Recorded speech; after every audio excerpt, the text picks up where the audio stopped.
Think you know history, don't you? Roswell, 1947. A crashed weather balloon, a military cover-up. Simple, explainable, comforting. But what if it's all a carefully orchestrated lie? You're suggesting it's more than just conspiracy theories and blurry photos. I'm not suggesting. I'm stating. The story you've heard is fabricated. A veil draped over our eyes. And why should I believe you? Another sensational tale? Another late-night mystery? Because Matilda O'Donnell MacElroy was there, at Roswell, in 1947. Not as a bystander, but as the primary witness and communicator with an extraterrestrial survivor. An alien survivor? Come on, that's... Impossible? So is intercontinental flight to someone born in the Stone Age. Matilda was a military nurse, trained to handle trauma, not to communicate telepathically with beings from another galaxy. Yet, she did exactly that. Beings who once masqueraded as gods. You've heard their names whispered through mythology and ancient texts, but Errol explained that their influence persists, hidden within power structures that control our reality. You believe all of this? Don't take my word for it. Why don't you listen to the transcripts yourself and make up your own mind?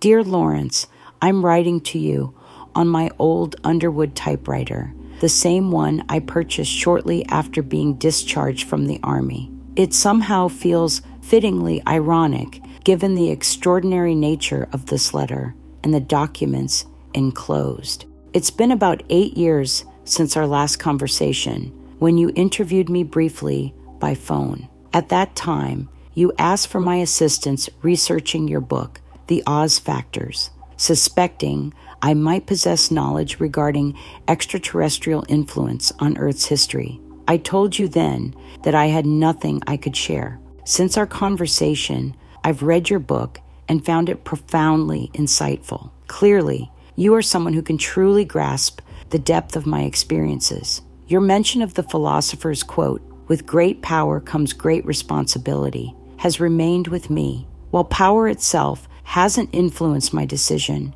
your words compel me to reconsider my responsibilities to myself and humanity. The ethical and spiritual turmoil I've endured since 1947 is impossible to fully convey. Countless men have died protecting the very secrets I've carried for 60 years, secrets concerning the undeniable existence and ongoing involvement of intelligent extraterrestrial life with our world. For too long, governments have hidden this reality under the guise of protecting national security, a cover for maintaining control through ignorance and superstition. Now, at the age of 83 and facing a terminal illness, I've chosen a peaceful end, self-administered euthanasia, in a quaint rented room overlooking the ancient mounds in County Meath, Ireland. It feels fitting to depart near these sacred sites, linked with gods who,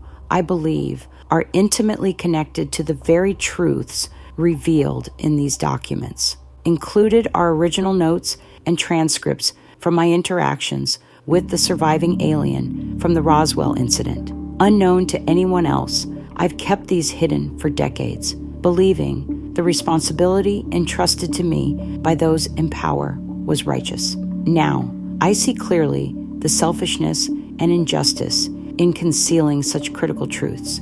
I entrust these documents to you with one request. Share this information cautiously in a way that safeguards your well-being. Presenting it as fiction might protect you and prevent dismissal by those who wish to suppress it. The truth contained here surpasses any fiction, but many may find it impossible to believe. For those ready to accept reality, this knowledge can break chains of ignorance and control. Yet, revealing it directly could be catastrophic for powerful interests. If shared openly, it would likely be dismissed as madness. Use your discretion wisely. In July 1947, as a flight nurse enlisted in the U.S. Women's Army Air Force Medical Corps, I was ordered to Roswell to assist with medical care following the recovery of a crashed alien spacecraft. There, I witnessed the wreckage and deceased extraterrestrial crew members, one being survived, and while examining it for injuries, I discovered it was attempting to communicate telepathically. I immediately alerted Mr. Kavat, the officer in charge, about this extraordinary occurrence. After decades of silence and internal conflict, I've chosen to finally entrust these revelations to you, perhaps framing this truth within a fictional narrative, as you suggested in our earlier conversation, will serve as protection for you and a gentle introduction for humanity. I will soon depart this life not far from the great mound at Noth and the fairy mound of darkness, sacred cairns erected around 3700 BCE, inscribed with mysterious hieroglyphs as enigmatic as the pyramids and ancient stone monuments built across the globe. I have chosen this place deliberately, close to Ireland's legendary Hill of Tara, the ancient seat of power where 142 kings are said to have ruled over this land in prehistoric and historic times. According to ancient Irish mythology, Tara was the dwelling place of the gods and the gateway to the other world. Although St. Patrick came here to suppress the pagan religions of Ireland, he never truly touched the beings who brought advanced civilizations to Earth, as you will soon discover through the documents enclosed. It feels fitting that I leave this unholy world from such a spiritually significant location, finally releasing myself from the heavy burdens I've carried for so many decades. Through the clarity granted by hindsight, I now see that my experiences have served a higher purpose, contributing in some small way to the survival and awakening of humanity, our planet, and all life forms within our galaxy. For decades, the status quo maintained by our government has been to shelter the public from this profound knowledge under the guise of protection. But ignorance and secrecy serve only to veil the hidden agendas of powerful interests who prefer humanity to remain spiritually, economically, and intellectually enslaved, bound by superstition, and manipulated through manufactured ignorance. Therefore, within this package, you will find the original and only existing copies of my personal notes, reflections, and the typewritten transcripts of my direct conversations with the surviving extraterrestrial pilot. These documents have been hidden from everyone, even my own family. Until now, no one knew that I secretly retained transcripts of these extraordinary interviews. I do not have any of the original tape recordings. These documents represent the entirety of my testimony. I now entrust this material entirely to your discretion, with the hope that you will share it with humanity in whatever manner you believe most safe and effective. My only request is that you do so without placing yourself at unnecessary risk. If you choose, you may present this information as a fictional work, perhaps a novel, thereby insulating yourself against attempts by those who would seek to discredit the truth by labeling it fantasy. In doing so, you can plausibly deny knowledge of their true origin, safely positioning yourself away from retribution. Truth, indeed, is stranger than fiction. I understand that for most, the revelations enclosed will seem impossible or absurd. Belief alone has never been a reliable measure of reality. To many who prefer spiritual, economic, or physical slavery over the challenge of genuine freedom, these notes will be deeply disturbing, even objectionable. Attempts to publish this information as factual reporting would undoubtedly be dismissed outright by mainstream institutions, labeling it the ravings of a delusional mind. Such dismissals are carefully designed to protect vested political, economic, and religious interests, all of which stand threatened by the release of this truth. However, the reality of alien encounters and extraterrestrial influence upon human civilization is far more powerful and consequential than the few scattered accounts that have reached public attention. To use your analogy from the Oz factors, previous reports on alien activity are merely gentle breezes within the eye of a vast apocalyptic hurricane raging unseen around our planet. Wizards, wicked witches, and flying monkeys do indeed populate our universe and humanity has been deliberately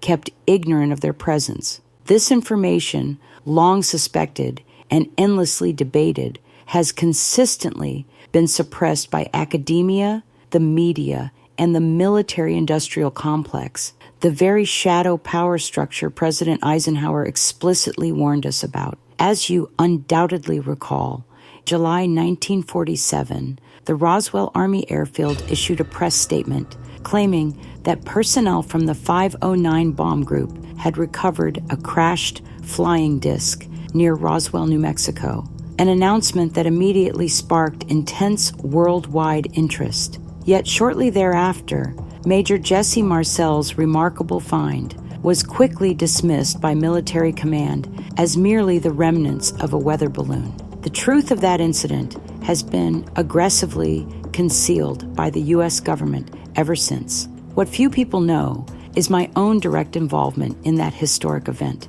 At the time, I was enlisted in the Women's Army Air Force, WAAF Medical Corps, and stationed at Roswell Army Airfield as a flight nurse.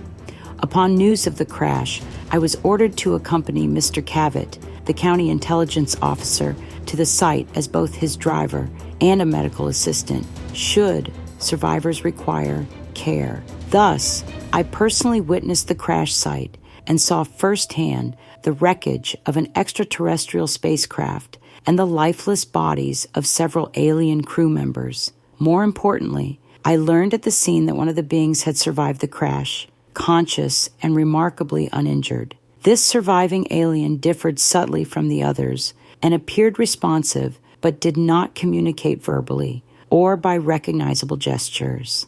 As I examined this being for injuries, I immediately became aware of a powerful telepathic connection. The being was attempting direct mental communication, projecting thoughts and imagery straight into my mind. Recognizing this extraordinary phenomenon, I immediately informed Mr. Cavett.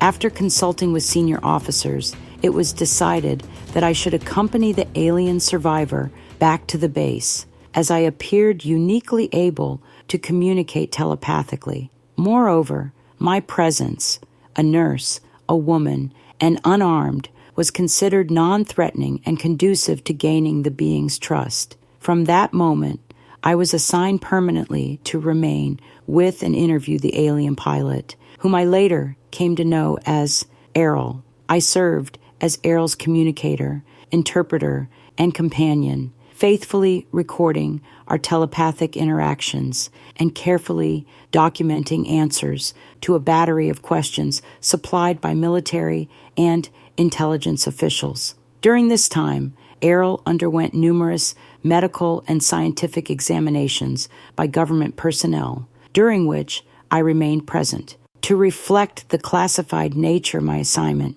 I was promoted to Senior Master Sergeant, significantly increasing my security clearance and monthly pay. This unusual duty continued uninterrupted from July 7th until August 1947, when Errol finally passed away, or, more accurately, departed her physical body. Though always under military and intelligence observation, I maintained continuous telepathic communication with Errol throughout her captivity. Enclosed in this letter is a detailed summary of those extraordinary weeks, the revelations Errol shared, and the profound insights she granted me about our place in the universe. Now, 60 years later, on the anniversary of Errol's departure from Earth, I believe the time has come to honor the trust she placed in me and share the truth with the world. I must emphasize that my communication with Errol was entirely telepathic, involving vivid imagery, intense emotions, and complex symbolic exchanges rather than spoken words. Errol learned English purely as a favor to me, allowing her to better focus and translate her thoughts into ideas I could more easily grasp. Over time, our telepathic bond became seamless, merging our thoughts and emotions, although she maintained full control over what knowledge she chose to share. Errol belongs to an advanced civilization known as the Domain, symbolized by an insignia enclosed with these documents. The domain is a vast interstellar civilization overseeing large sections of the universe, currently operating from a strategic space station positioned in our solar system's asteroid belt. Errol herself serves voluntarily as an officer, pilot, and engineer, with freedom to move about as she pleases. The symbol representing the domain symbolizes the vast and boundless extent of the known universe, united under their centralized control. At present, Errol is stationed aboard a space facility within the asteroid belt of Earth's solar system. First and foremost, Errol is an independent spiritual entity. Her voluntary service as an officer and pilot within the domain is secondary. Although she holds duties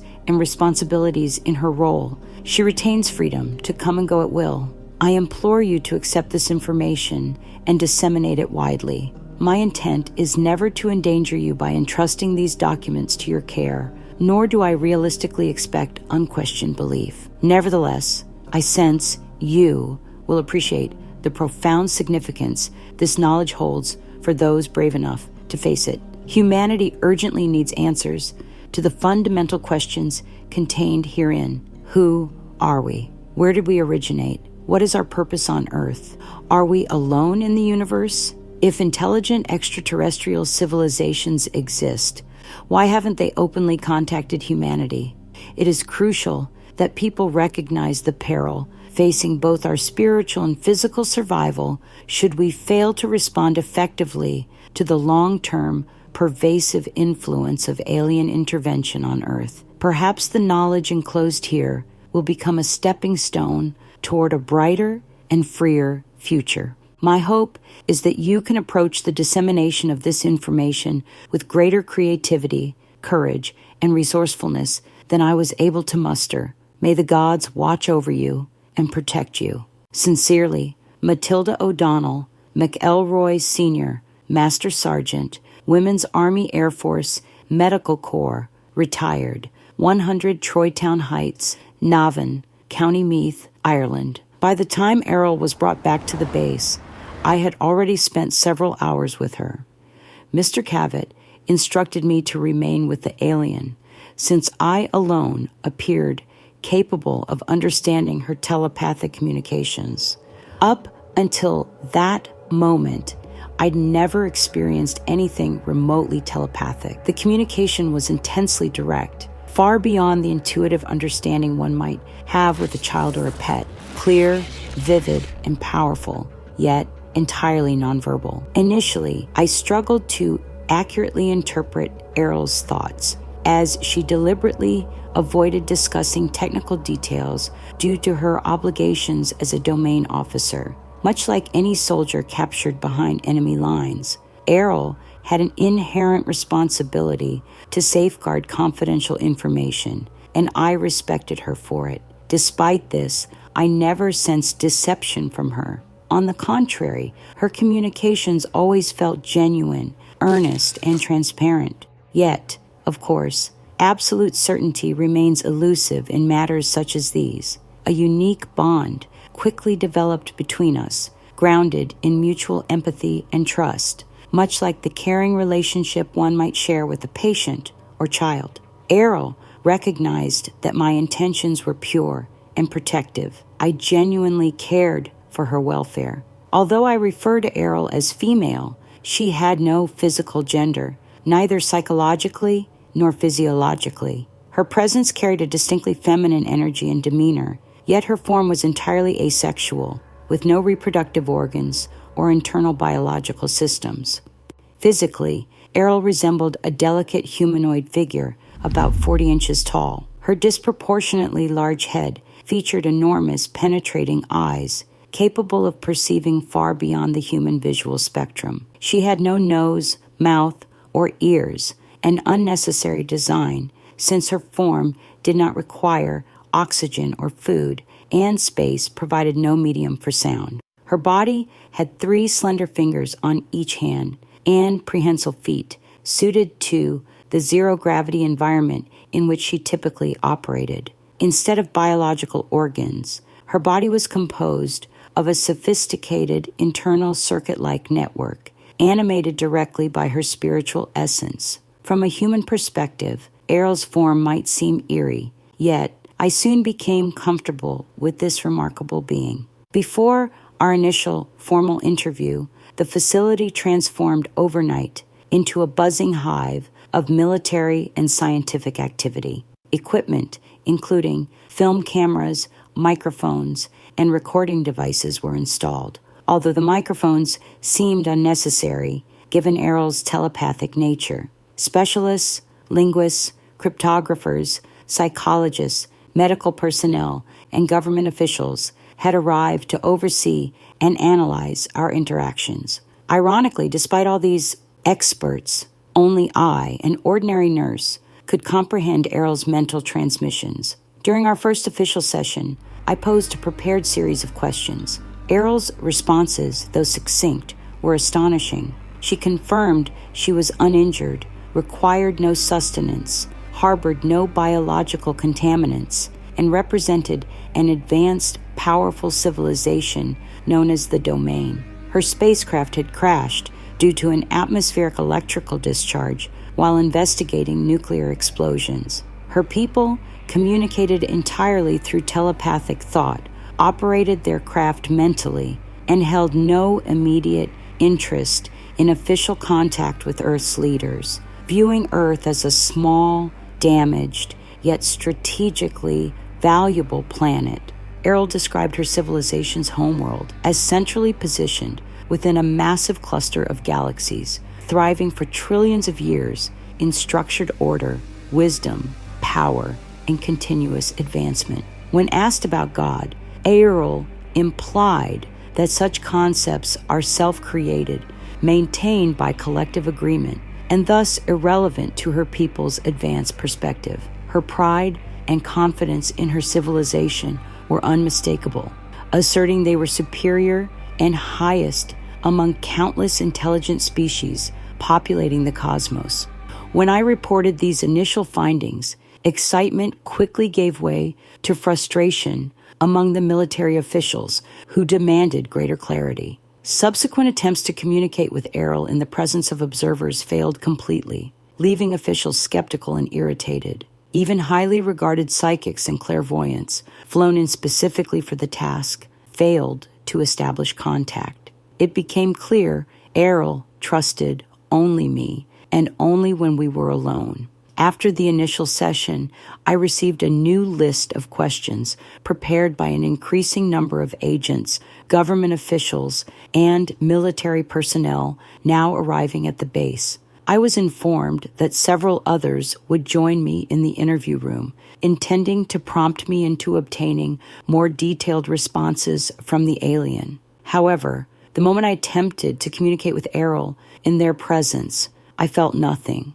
No thoughts, no emotions, no images. The alien sat completely still, silent, and unresponsive. This failure immediately triggered suspicion among the intelligence agents, particularly one who accused me of fabricating the previous responses. Despite my insistence on the honesty and accuracy of my earlier communication, their skepticism deepened. Throughout that day, multiple specialists made further attempts to communicate, but none succeeded. Over the next several days, experts were flown in from across the country, including a psychic researcher, a woman named Gertrude, and an Indian clairvoyant named Krishnamurti. Neither could establish any meaningful connection with the alien. Even I was unable to telepathically engage with these new visitors, though I found Mr. Krishnamurti to be exceptionally kind and insightful. Finally, after exhausting all alternatives, the authorities decided to allow me another private session with Errol. They hoped my solitary presence would again unlock communication. Why have you stopped communicating? I have not stopped. Others conceal themselves behind secrecy and fear. It became immediately clear to me that Errol couldn't or wouldn't communicate with others because they carried hidden fears, distrust, and concealed intentions. Remarkably, Errol seemed entirely unaware that some among us harbored secret agendas, and concealed their true motives. Equally striking was her complete lack of fear toward us, or toward anything else for that matter. In reporting this response, I took great care to articulate Errol's meaning clearly to the stenographer and the anxious officials waiting nearby. Privately, I never once experienced fear or mistrust toward Errol. Instead, I felt an overwhelming curiosity and excitement, eager to learn everything possible from this extraordinary being. Conversely, I shared Errol's lack of trust toward the military officers and intelligence agents supervising the interviews. Their true intentions toward Errol remained opaque to me, but their growing anxiety was palpable. They clearly viewed having custody of an alien spacecraft and its surviving pilot as both an unprecedented opportunity and a daunting responsibility. My greatest personal concern was improving my telepathic communication with Errol. While I had become relatively proficient at receiving her thoughts, I struggled to transmit clearly. I felt an immense pressure to develop more effective methods of communication, hoping to remove any ambiguity in translating Errol's insights for the countless officials now dependent upon my interpretations. Although untrained as an interpreter, I realized with sobering clarity that the burden of understanding and communicating with Errol rested solely upon my shoulders. By then, the significance of my situation was undeniable. I was perhaps the first person in human history to engage directly with a visitor from another world. It felt like discovering an entirely new universe, far surpassing even Columbus's discovery of the New World. That evening, heavily armed MPs escorted me to my quarters, accompanied by several stern-looking men in black suits, whose presence reminded me of the profound secrecy surrounding my role. They remained outside my quarters throughout the night, still there when I awoke. After breakfast, delivered directly to my room, they escorted me back to the interview area. From the third session onward, our interactions were strictly observed by dozens of officials through a newly installed one-way mirror. Errol was relocated to a specially prepared interview room, furnished incongruously with an ordinary, oversized living room chair upholstered in flowery fabric, obviously hastily purchased from the nearest town. Seated upon it, Errol appeared even smaller, resembling a delicate child rather than an extraterrestrial pilot. Since her body was non-biological, Errol required neither food nor air and seemed not to sleep. Without eyelids or expressive facial features, it was impossible to discern whether she was awake, asleep, or even alive, unless she moved or communicated telepathically. Eventually, I understood that Errol's identity rested entirely in her consciousness, her personality, rather than her physical form. The name she projected to me telepathically translated roughly as Errol, a distinctly feminine presence that resonated deeply with me. It was clear she felt more comfortable interacting with me than with the male officers whose combative, authoritative manner clashed sharply with Errol's gentle yet confident demeanor. When I entered the room for our third meeting, Errol conveyed genuine warmth, recognition, and relief. Her greeting carried the unconditional and pure affection one might sense from a beloved child or pet, yet tempered with a controlled calmness. I was astonished to find myself experiencing the same profound emotional bond toward her, especially given the brevity of our acquaintance. Amid the intensifying scrutiny and increasing flow of new government and military personnel arriving at the base, I felt immense gratitude to continue these private communications.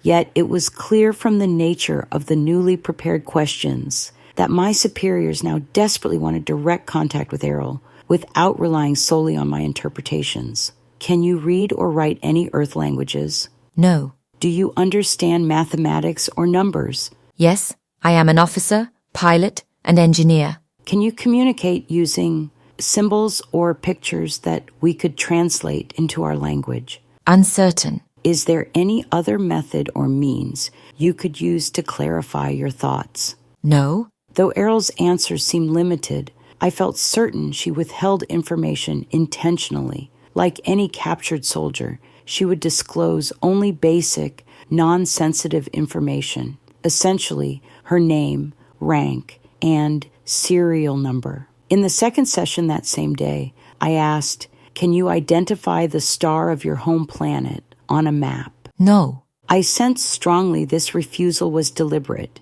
intended to protect the confidentiality of her home. Moreover, Errol's star system was so distant that Earth's star maps did not depict it anyway. How long before your people locate you here? Unknown. How quickly could your people reach you for rescue? Minutes or hours. How can we assure your people we mean no harm? Intentions clearly visible, seen directly in thoughts and feelings. If you're non-biological, why identify yourself as female? Because I am a creator, a mother, a source. This brief yet powerful exchange took mere minutes. Yet, in that short span, it became glaringly obvious that Errol was fully aware of the hidden, self-serving agendas motivating the military and intelligence personnel surrounding us. She saw into their minds as easily as she saw into mine, and she categorically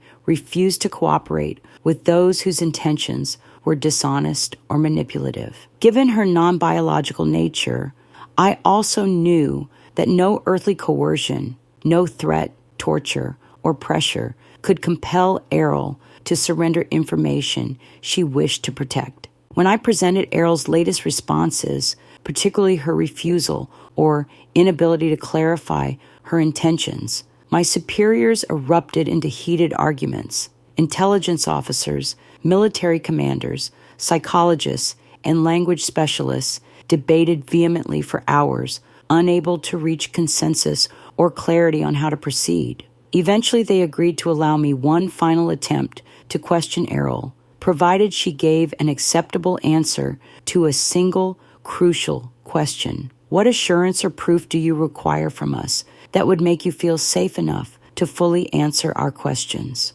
Only she speaks. Only she hears. Only she questions. No others. They must learn to know, then understand. Upon returning from the interview room, the officials met Errol's answer with grim skepticism and frustration. They demanded clarification, but I admitted honestly that I did not fully understand Errol's cryptic reply myself, though I had done my best to faithfully interpret her telepathic meaning. Feeling deeply discouraged, I suggested that the fundamental difficulty might lie in my inability to fluently understand Errol's unique form of telepathic communication. The officials argued bitterly once more, openly questioning my competence and honesty. At that moment, I felt certain that I was about to be removed from this extraordinary assignment, even though Errol refused communication with anyone else. Fortunately, a very insightful language expert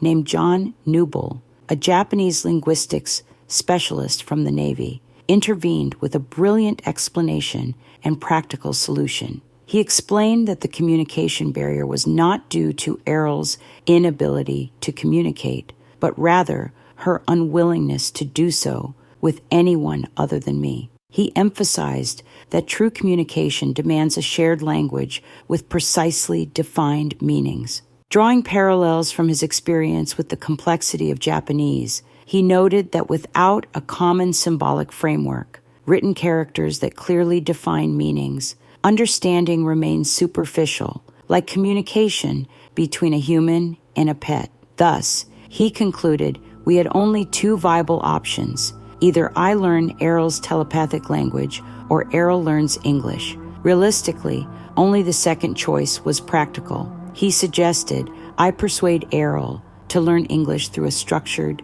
childlike teaching method, utilizing basic educational texts. With no other solutions on the table, the assembled experts unanimously agreed. They provided me with children's books, beginning with the famous McGuffey's Eclectic Readers, along with a primary grammar textbook. Their hope was that Errol's intelligence, demonstrated by her capacity for interstellar travel and telepathic communication, would allow her to master the English language at least as rapidly as a gifted child. When I presented the proposal to Errol, she readily agreed to learn, though she made no promises about answering future questions. Without alternative plans, we proceeded. We began our reading lessons using McGuffey's Eclectic Readers, a series of textbooks originally published in 1836, historically significant for teaching generations of American children to read.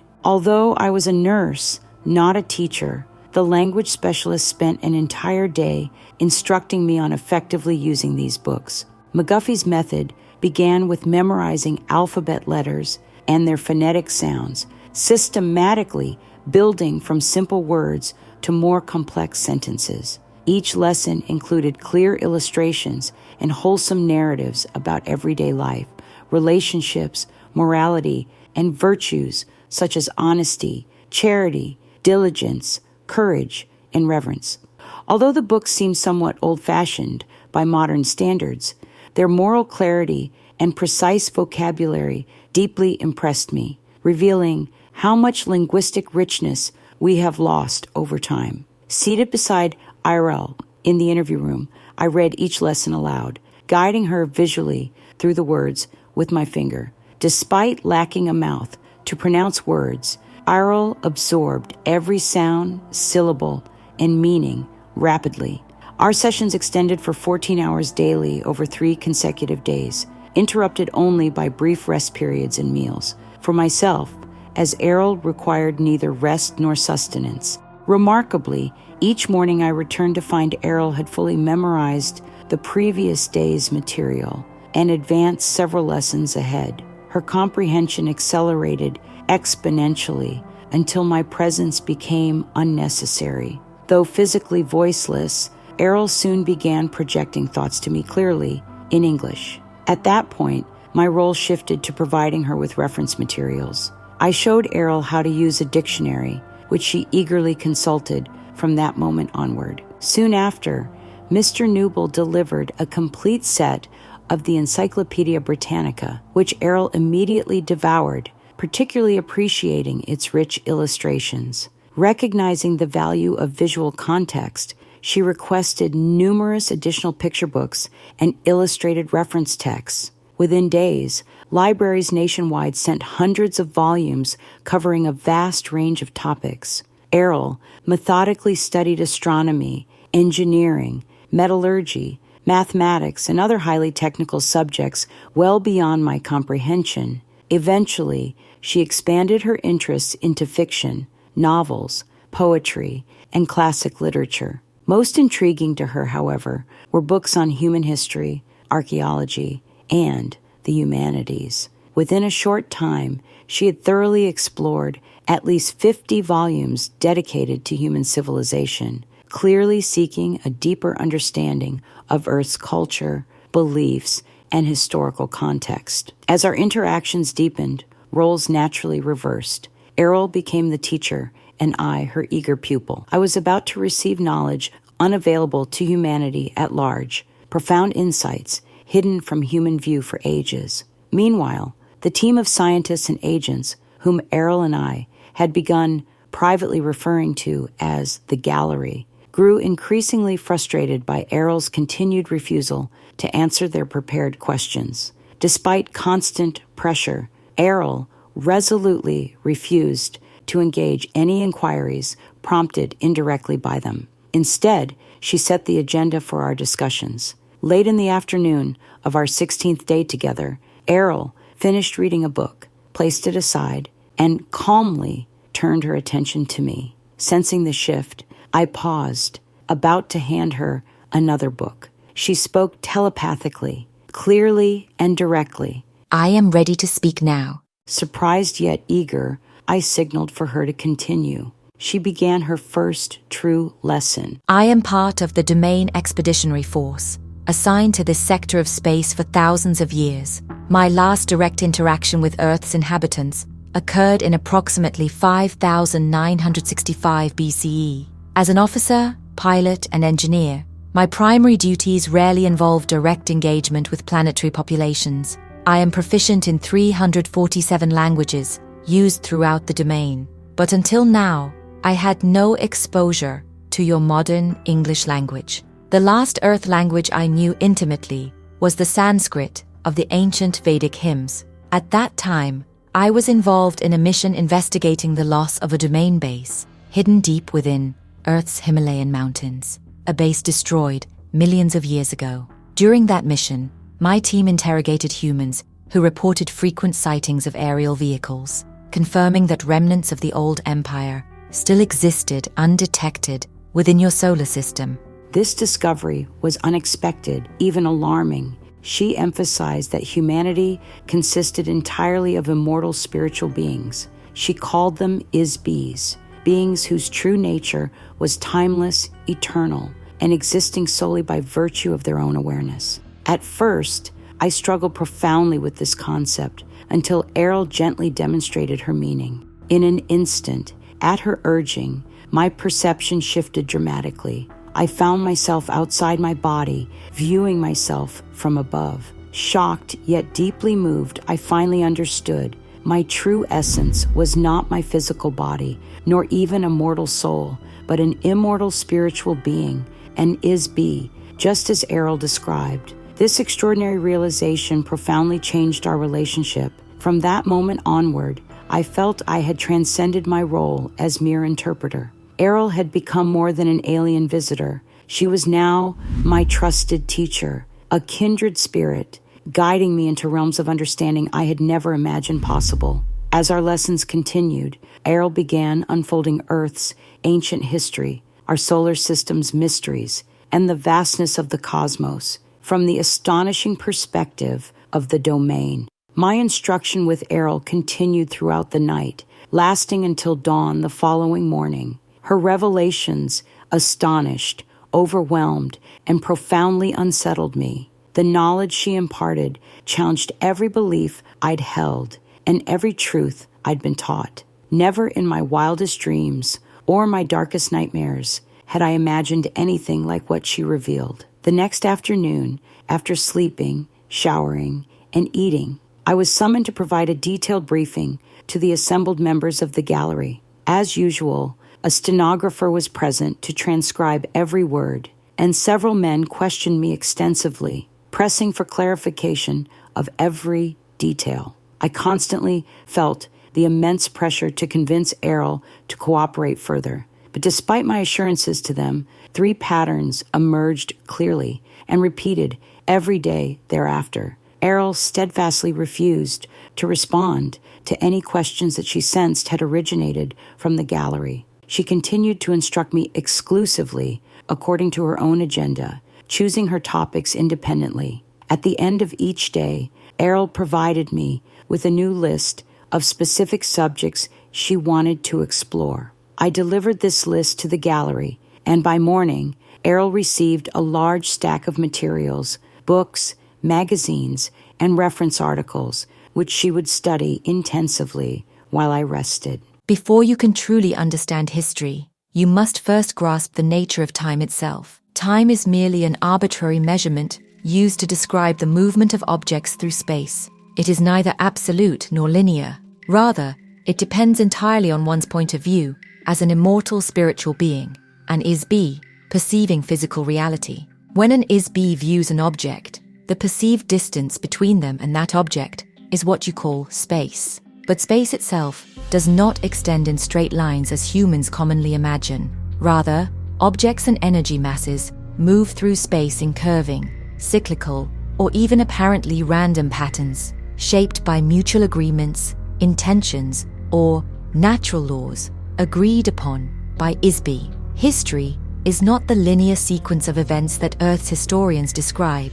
It isn't something that can be stretched out like a measuring tape and neatly divided into segments. Instead, history is a subjective observation of countless interactions, recorded only from the viewpoint of those who survived, rather than those who perished. Just as within the human body, multiple functions occur simultaneously. The heart pumps blood, the lungs deliver oxygen, cells regenerate using sunlight and chemical nutrients, while the liver filters toxins. The universe also experiences numerous overlapping, simultaneous events. These processes occur concurrently, interacting continuously in an ever-evolving tapestry of existence. Even though humans perceive time as a continuous linear flow, the universe itself is governed by interconnected, simultaneous interactions rather than isolated sequential events. To comprehend the true nature of history, one must see it as an integrated whole, rather than separate fragments strung together by time.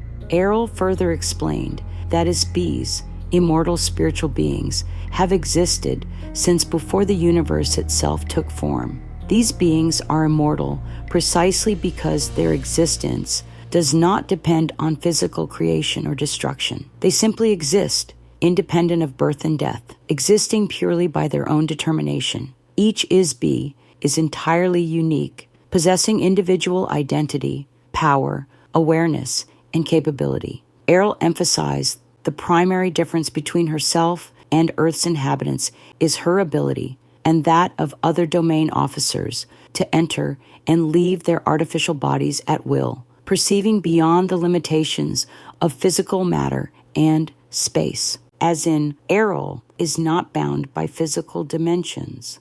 She explained that is-bees exist outside the physical universe, beyond any fixed location or temporal boundary. They can traverse vast distances instantaneously and perceive reality without physical senses. They are not subject to pain unless they choose to experience it and retain memory extending back trillions of years. According to Errol, the suns visible from Earth have been burning steadily for approximately 200 trillion years, yet the universe itself far exceeds even this staggering age. The physical universe, she indicated, is at least 4 quadrillion years old, an age virtually incomprehensible to human understanding. She explained that the physical universe was not formed from a single event, but from the convergence and amalgamation of numerous individual universes, each created by an is-bee or groups of is-bees. These once separate realms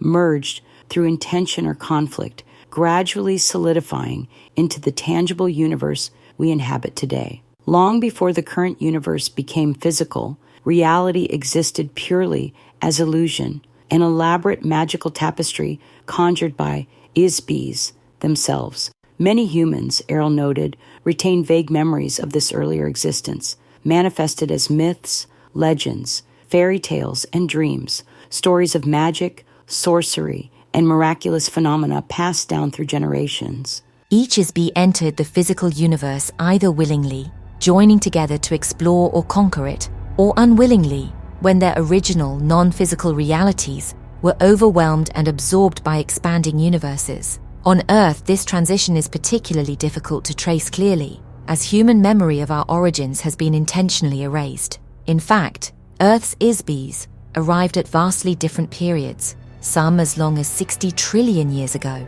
others as recently as 3 trillion years ago, and still others arriving mere millions of years ago.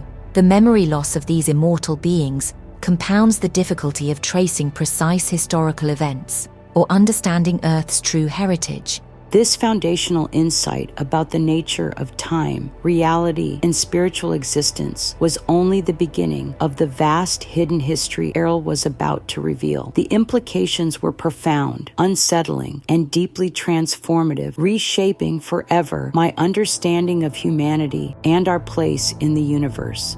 To comprehend the true history of Earth, you must first understand that your planet has served as a prison for countless immortal spiritual beings, or is-bees, for millions of years. Long ago, Earth became part of an elaborate prison system created and maintained by an ancient civilization known as the Old Empire.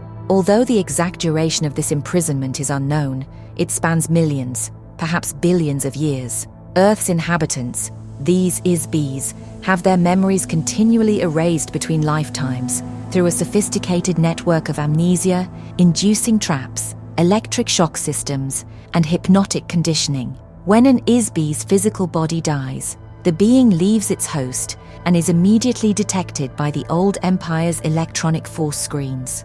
These screens ensnare the disembodied ISBs, subjecting them to intense electrical shocks, similar but unimaginably more powerful to your primitive electroshock therapy, to erase all memories of past existence. This brutal treatment strips away their identity and experience, effectively rendering the ISB helpless and unaware of its true nature and origin. Following this erasure, the ISB is implanted with false memories and hypnotic suggestions, such as commands to return to Earth and inhabit a new biological body. Each reincarnation cycle traps them deeper into the illusion that their existence has a purpose or mission, reinforcing the prison's effectiveness. Earth has consequently become a dumping ground, a prison planet, used by the old Empire individuals who posed threats to the old Empire's authoritarian structure. Errol explained that Earth's unusual diversity of cultures, races, languages, religions, philosophies, and artistic expression results from this forced population of ISBs drawn from different corners of the universe. Earth harbors a disproportionate number of artists, intellectuals, and innovators precisely because these were the beings deemed untouchable by the old Empire, freethinkers, and rebels who refused to conform to oppressive control. The Domain's ongoing mission involves quietly monitoring Earth, searching for the remaining old Empire bases that perpetuate this trap. Yet, the Domain has decided not to openly reveal their presence or intentions to humanity at this time, choosing instead to keep their operations discreet. Earth and its solar system hold strategic value primarily as waypoints for the Domain's continued expansion toward the galaxy center and beyond. Errol's account left me profoundly unsettled. The thought of Earth as an ancient, carefully concealed prison for immortal beings was staggering. My own identity was thrown into question. I was not merely a body, nor even just a soul. I was an immortal being imprisoned without memory, forced to return again and again to this small planet. In quiet moments after our conversations, I reflected on what humanity could accomplish if freed from this invisible prison. Perhaps our creativity, imagination, and natural desire for freedom and self-expression could finally flourish. Perhaps the very essence that made us prisoners, our rebellious spirits, our ingenuity, our passion, might someday become our means of liberation. Errol described the abilities of an ISB officer of the Domain, and even demonstrated one to me. She telepathically contacted a communications officer stationed in the asteroid belt, a region made up of thousands of remnants from a planet that once existed between Mars and Jupiter. This belt serves as a strategic, low-gravity launching point for spacecraft entering our galaxy. Errol requested that the officer access the Domain's records on Earth's history and relay the information to her. The officer complied immediately, allowing Errol to give me an overview of Earth's history as observed by the Domain. The Domain first entered the Milky Way about 10,000 years ago, which, according to them, is a relatively recent event. Their initial action was to conquer the home planets of what they call the Old Empire. This was not the official name of the civilization, but a nickname given by the Domain forces. These planets, located in the tail of the Big Dipper constellation, served as the central government for this galaxy and neighboring regions. Roughly 1,500 years later, the Domain began establishing bases along their path of invasion, moving toward the center of the galaxy and beyond. Around 88,200 years ago, they set up a base on Earth in the mountains near the modern-day border of Pakistan and Afghanistan. This base housed approximately 3,000 members of the Domain Expeditionary Force. To conceal their presence, the Domain hollowed out a mountain, creating a hidden facility for their ships and personnel.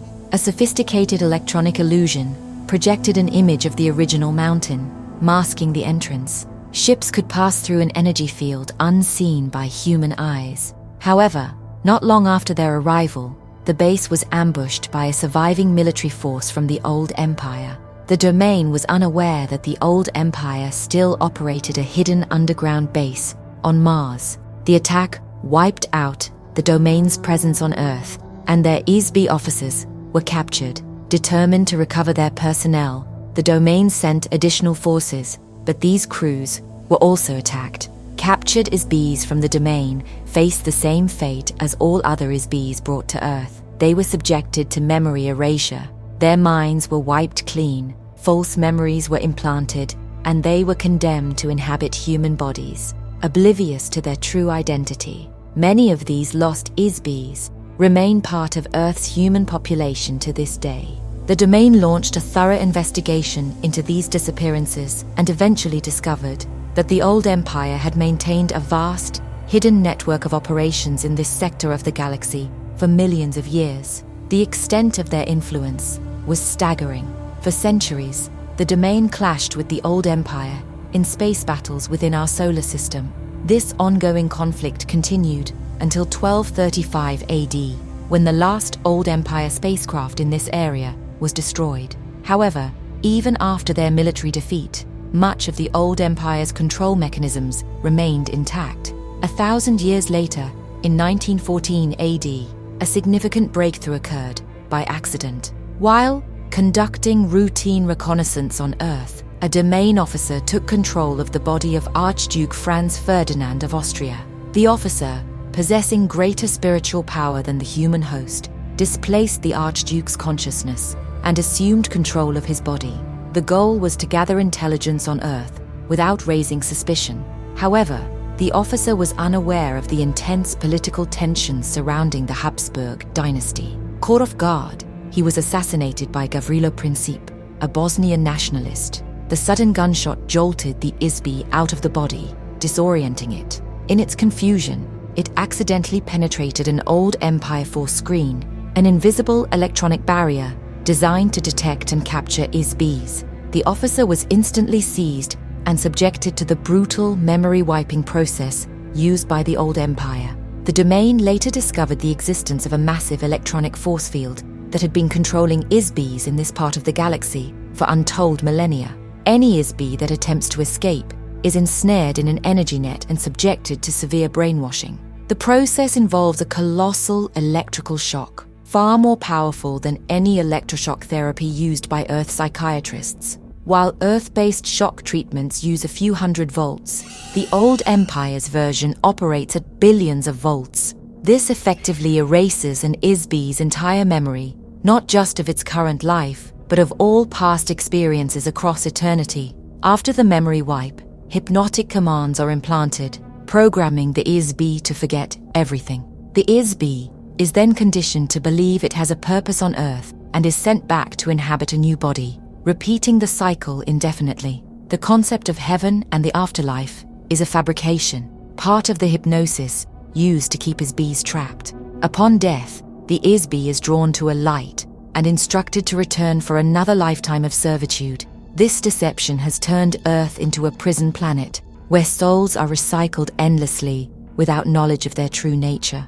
The officer who had briefly inhabited the Archduke's body remained imprisoned in an old Empire base beneath the surface of Mars for 27 years. Eventually, he managed to escape and return to the domain's base in the asteroid belt. Upon his return, his commanding officers launched a military operation to destroy the underground facility. The base was located in the Cydonia region, a few hundred miles north of Mars's equator. Though the military base was successfully destroyed, much of the old Empire's mind control machinery remains operational elsewhere. The primary control center, the heart of this prison system, has never been found. Until it is located and dismantled, the memory wiping and thought control mechanisms will continue to function, keeping ISBs trapped on Earth. Despite the destruction of the old Empire's space forces, other civilizations across the galaxy now use Earth as a dumping ground, exiling their own undesirables here.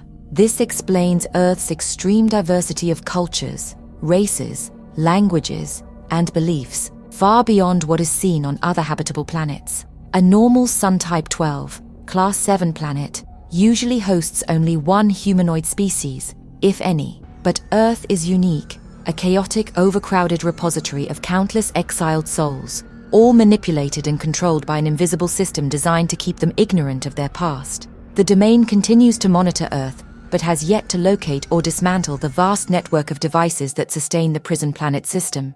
Until that happens, IS-Bs will remain trapped, their memories wiped, their identities lost, their existence a cycle of enforced amnesia and servitude. This knowledge is known among all domain forces operating in this region, and they take great care to avoid detection. Any IS-B from the domain that is captured risks being subjected to the same fate as those already trapped on Earth. For now, Earth remains what it has been for millions of years, a prison for those the galaxy has deemed untouchable. The Domain Expeditionary Force has closely monitored the resurgence of science and culture in the Western world since 1150 AD, the period when the last remnants of the old Empire's space fleet in this solar system were destroyed. After this event, the influence of the remote hypnosis and mind control operation, which had long suppressed the intellectual and spiritual progress of Earth's inhabitants, began to weaken slightly, though it remains largely intact. The damage inflicted on the old Empire's mind control system at that time was minimal, but it resulted in a small decline in its effectiveness. This allowed a partial restoration of memory and knowledge among some IS-Bs, particularly those who had previously mastered advanced technologies before being sent to Earth. As a result, the oppressive era, known as the Dark Ages in Europe, began to subside.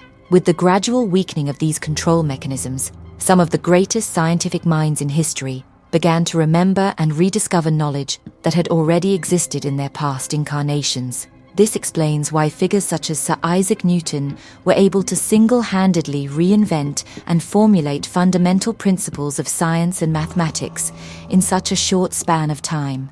Ordinarily, no single individual would have the capacity to develop such profound insights in just one lifetime.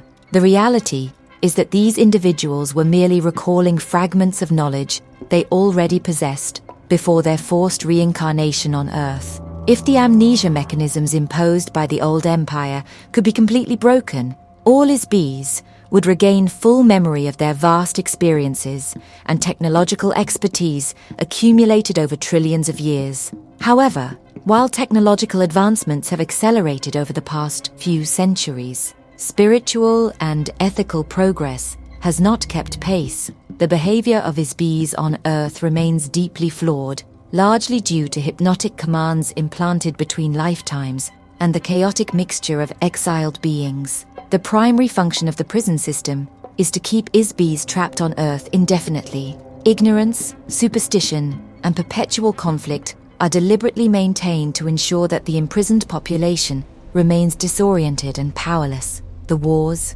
religious conflicts, and social divisions that plague Earth serve to reinforce this mental and spiritual captivity. Earth has become a dumping ground for exiled IS-Bs from across this galaxy and beyond. Many have been transported from planetary systems such as Sirius, Aldebaran, the Pleiades, Orion, Draconis, and countless others. These beings originate from diverse civilizations, cultural backgrounds, and histories, yet they have all been subjected to the same memory wiping and reincarnation cycle upon arrival on Earth. Adding to this chaotic mix are the original inhabitants of Earth, who arrived from another star system over 400,000 years ago, and established the legendary civilizations of Atlantis and Lemuria. These civilizations, however, were wiped out by massive tidal waves caused by a planetary polar shift long before the influx of prison IS-Bs. The remnants of these early settlers may have been the ancestors of the Oriental races, who first emerged in Australia and later spread across Asia. By contrast, the civilizations established by the old Empire were designed as artificial constructs, meant to disguise the true nature of Earth's status as a prison. Unlike the highly advanced society of the old Empire, itself a vast, totalitarian, atomic-powered space empire that had conquered multiple civilizations through nuclear warfare, the cultures imposed on Earth were primitive and deliberately misleading. Before the domain overthrew it, the old Empire was a brutal and highly regimented totalitarian state, ruled by a central monarch. It operated a rigid economic, political, and social hierarchy designed to maintain absolute control over its citizens. This type of the government structure emerges repeatedly on planets where individuals abdicate personal responsibility, making them easy targets for manipulation by paranoid and power-hungry as bees. The old empire's ruling elite were driven by fear and paranoia, seeing every is-bee as a potential threat. This mindset extended to their treatment of political opponents, whom they exiled to Earth. Among those sentenced to this planetary prison were freethinkers and rebels who resisted totalitarian rule, artists, musicians, writers, and intellectuals who had no place in a stagnant empire that no longer valued innovation, inventors, and skilled managers, deemed unnecessary in a system that had perfected control over its subjects, criminals, perverts, political dissidents, and those deemed socially undesirable. Earth has more artists per capita than any other planet in the former Old Empire. Even geniuses and skilled managers were sent here, as the Old Empire had long since perfected its own civilization and had no need for innovation. Anyone unwilling to submit to the rigid, mindless system of the Old Empire, whether for political, religious, or economic reasons, was sentenced to permanent imprisonment on Earth. The result is that as bees trapped here cannot remember who they are, where they came from, or how to escape, Earth became a repository for the misfits and revolutionaries of the Old Empire,